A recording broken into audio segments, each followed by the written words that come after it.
que, quando eu vi a história do companheiro Kassab, eu comecei a rir.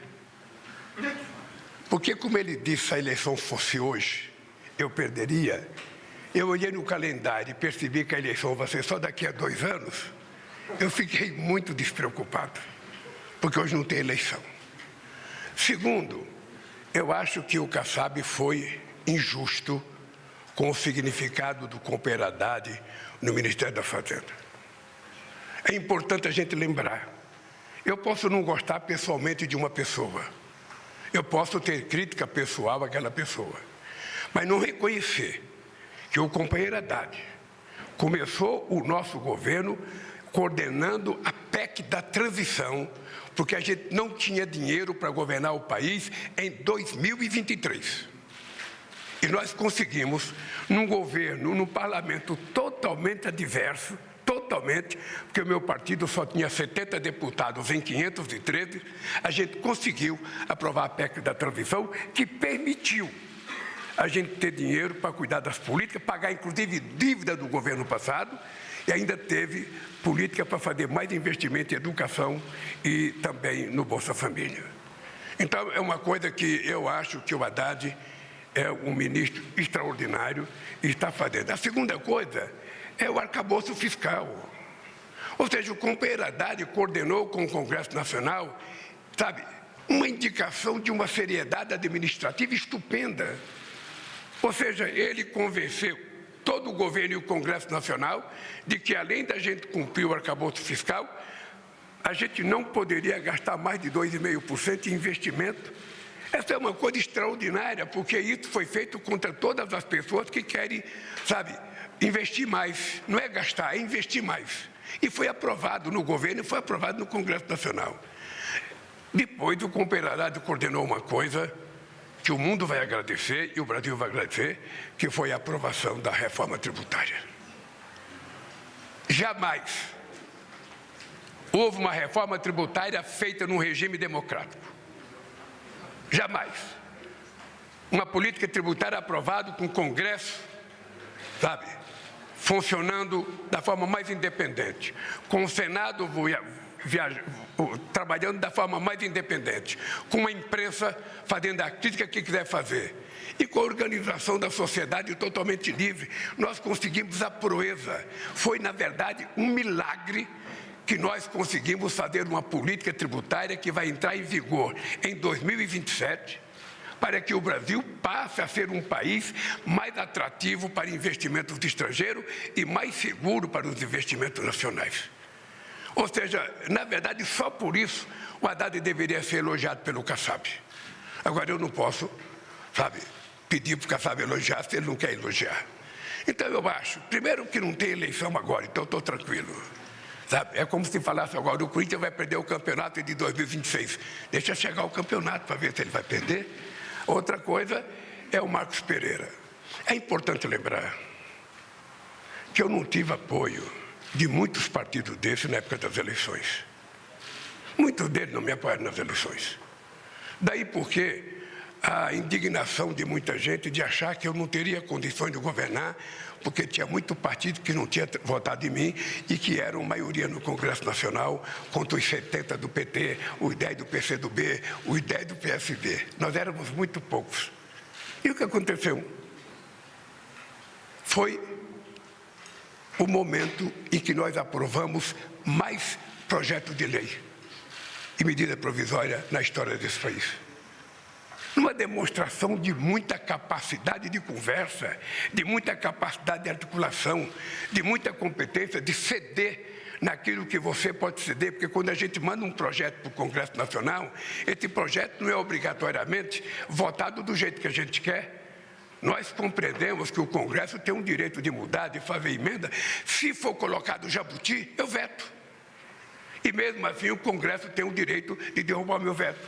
E mesmo assim eu tenho o direito de recorrer à Suprema Corte para manter o meu veto. É assim que funciona a democracia.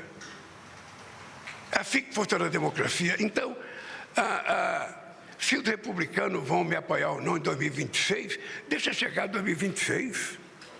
Deixa chegar, gente.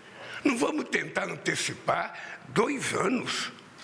O meu problema agora é fazer com que 2025 seja o ano da melhor colheita política desse país para o meu governo, da melhor política de obras públicas para o meu governo, da melhor colheita possível de inclusão social do meu governo, em todas as áreas, E vocês, eu tenho certeza, irão participar desse resultado da forma mais extraordinária possível, porque o que nós fizemos, e vamos fazer na saúde, o que nós estamos fazendo na educação, o que nós estamos fazendo no transporte. Ontem eu participei de um ato de transporte. Vocês sabem que em 2 anos, em apenas 2 anos, nós já fizemos o dobro do que foi feito em 4 anos no governo passado. Vocês sabem que nós vamos fazer 41 licitações com empresas privadas para consertar as estradas brasileiras, contra 6 que foi feita em 4 anos no outro governo. Então, essas coisas é que vai mostrar a diferença entre o Brasil de agora e o Brasil do futuro e o Brasil do passado. O Brasil da democracia e o Brasil da antidemocracia. O Brasil da democracia e o Brasil do golpista. O Brasil da verdade contra o Brasil da mentira. É esse país que a gente vai mostrar. E eu quero que vocês acompanhem da forma mais democrática possível, para vocês poderem escrever aquilo que vocês querem, sem que o presidente fique ofendendo vocês, sem que o presidente fique desacatando vocês. Porque tem gente que acha que jornalista bom é aquele que escreve um artigo favorável ao governo. Eu penso diferente. Eu acho que jornalista bom é aquele que escreve a verdade, contra ou a favor, mas que seja a verdade. Então, há uma diferença muito grande de comportamento do Estado brasileiro hoje e do governo com relação ao tratamento da sociedade. E vocês têm que saber de uma coisa. Para mim, a democracia é a coisa de maior relevância nesse instante na humanidade, não é no Brasil. A democracia é a coisa mais importante. Ou a gente mantém a democracia funcionando, ou a gente vai ter estados autoritários mais do que Hitler e mais do que o fascismo.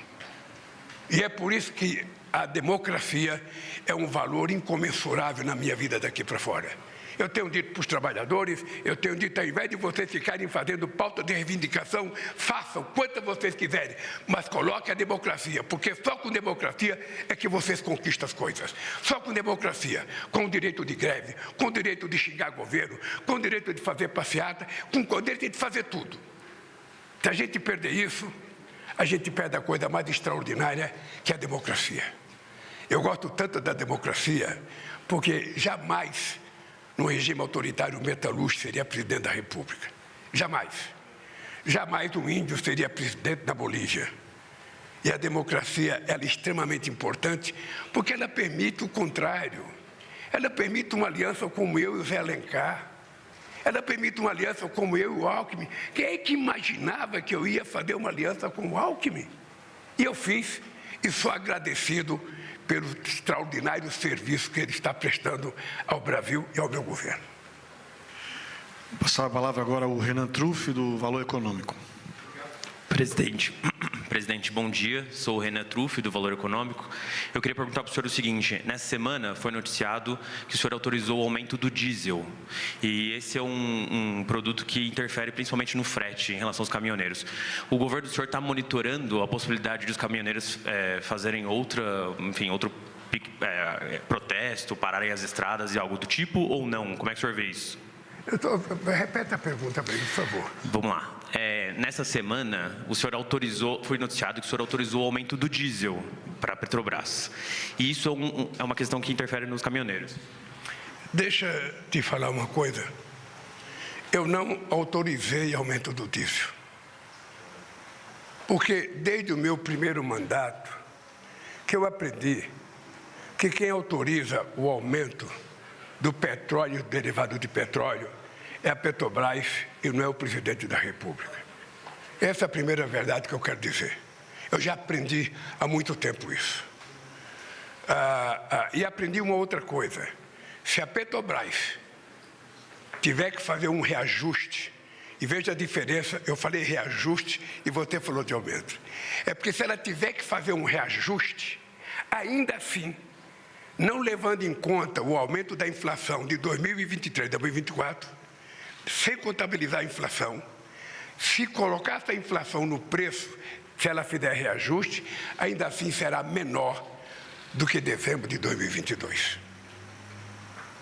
Só para você ter, quem está aumentando é o CONFAS, que está reajustando, o COFINS em 6,75, uma coisa mais ou menos assim. Esse aumento, o que nós estamos fazendo, se ela decidiu fazer e se ela for fazer, é um reajuste que ainda assim vai garantir que o preço do diesel fique abaixo daquilo que era em dezembro de 2022. É isso que eu sei, pela imprensa, inclusive.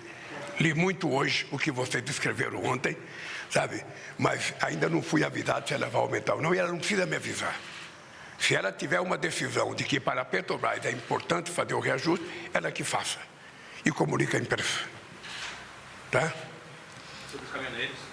Veja, se tiver uma movimentação de caminhoneiros, eu vou fazer o que eu sempre fiz a vida inteira. Nós vamos conversar com os caminhoneiros. Nós vamos colocar tanto o ministro do Transporte, como o ministro da Administração, a Esther, para conversar.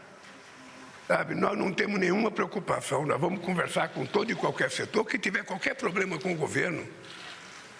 Então, é isso. Nada que seja alarmante se a gente tiver disposição de conversar. E nós temos disposição de conversar, e os caminhoneiros só têm que saber da verdade. Eles têm que saber o preço do diesel em dezembro de 2022 e o preço do diesel agora. Ele sabe que está mais barato. Está mais barato o diesel, está mais barato a gasolina, está mais polido o gás de cozinha. E vão continuar mais barato. É isso. Vamos passar agora a palavra para o Marcos Amoroso, da Rede TV. Olá, presidente, bom dia. Marcos Amoroso, da Rede TV. Nessa semana, o senhor teve uma reunião com o presidente da Vale, o Gustavo Pimenta. Eu gostaria de saber como é que foi esse encontro, porque o senhor, no ano passado, chegou a tecer várias críticas com a mineradora. Eu queria saber se foi feito algum acordo, se há uma melhoria dessa relação. Como foi esse encontro, de maneira geral? Se sela um novo momento do governo com a mineradora? Deixa eu falar uma coisa para você. Tanto eu tenho problema de ouvido, como nós temos um problema do som aqui. Se você falar perto do microfone, a gente entende de forma